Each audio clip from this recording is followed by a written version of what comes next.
ನಮಸ್ಕಾರ ವೀಕ್ಷಕರಿಗೆ, ND plus ವಾರ್ತೆಗೆ ಸ್ವಾಗತ. ದರೋಡೆ ಮಾಡಿದ ಡಕಾಯಿತನನ್ನು ಬಂಧಿಸಿದ ಕಾರವಾರ ಪೊಲೀಸರು.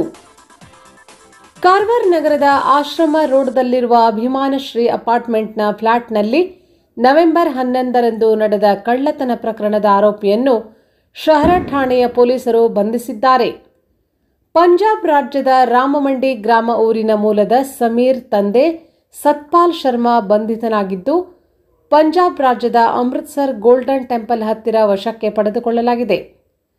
ಅವನು ಕಳವು ಮಾಡಿದ್ದ 34.26 ಗ್ರಾಂ ಬಂಗಾರದ ಒಡವೆಗಳನ್ನು 3 ಲಕ್ಷ ರೂಪಾಯಿ ನಗದು ಹಣ ಸೇರಿ ಸುಮಾರು 5 ಲಕ್ಷದಷ್ಟು ಮಾಲನ್ನು ಜಪ್ತುಪಡಿಸಿಕೊಂಡಿದ್ದಾರೆ.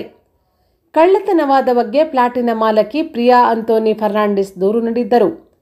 ಆರೋಪಿತನು ಓರ್ವ ಅಂತಾರಾಜ್ಯ ಕುಖ್ಯಾತ ಕಳ್ಳನಾಗಿದ್ದು, ಈತನ ಮೇಲೆ ಕರ್ನಾಟಕ ರಾಜ್ಯದ ಬೆಂಗಳೂರು ನಗರದ 11 ಪೊಲೀಸ್ ಠಾಣೆಗಳಲ್ಲಿ 106 ಪ್ರಕರಣ, ಗೋವಾ ರಾಜ್ಯದ 3 ಪೊಲೀಸ್ ಠಾಣೆಗಳಲ್ಲಿ 7 ಪ್ರಕರಣಗಳು, ಉತ್ತರ ಪ್ರದೇಶದ ನೋಯ್ಡಾ ನಗರದಲ್ಲಿ 4 ಪೊಲೀಸ್ ಠಾಣೆಗಳಲ್ಲಿ 11 ಪ್ರಕರಣಗಳು ಮತ್ತು ಪಂಜಾಬ್ ರಾಜ್ಯದಲ್ಲಿ 2 ಪೊಲೀಸ್ ಠಾಣೆಗಳಲ್ಲಿ 4 ಪ್ರಕರಣಗಳು ದಾಖಲಾಗಿದೆ.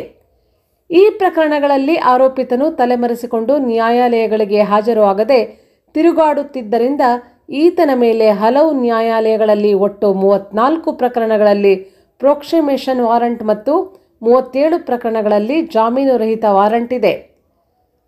ಪಿಐಗಳಾದ ರಮೇಶ್ ಹೂಗಾರ್, ರಾಘವೇಂದ್ರ ನಾಯ್ಕ್, ಸಂತೋಷ್ ಜಾಧವ್, ಪಿಎಸ್ಐಗಳಾದ ರವೀಂದ್ರ ಬಿರಾದಾರ್, ವಿಶ್ವನಾಥ್ ನಿಂಗೊಳ್ಳಿ, ಕುಮಾರ್ ಕಾಂಬಳೆ ಮತ್ತು ಸಿಬ್ಬಂದಿಯವರಾದ ಸೂರಜ್ ಕೊಠಾರ್ಕರ್, ಹಸನ್ ಕುಟ್ಟಿ, ಗಿರೀಶಯ್ಯ ಎಂಎಸ್, ರಾಜೇಶ್ ನಾಯಕ್ ಮತ್ತು ಮಸಾಬ್ ಪತ್ತೆ ಖಾನ್, ವಿಶ್ವನಾಥ್ ಬಿಟಿ, ಅರ್ಜುನ್ ದೇಸಾಯಿ, ಉದಯ್ ಗುನ್ಗಾ, ಪ್ರಕಾಶ್ ದಂಡಪ್ಪನವರ್, ಚಂದ್ರಿಕಾ ಮೊಗೇರ್, ವೀಣಾ ಯತ್ನಳ್ಳಿ ಕಾರ್ಯಾಚರಣೆಯಲ್ಲಿ ಭಾಗವಹಿಸಿದ್ದರು.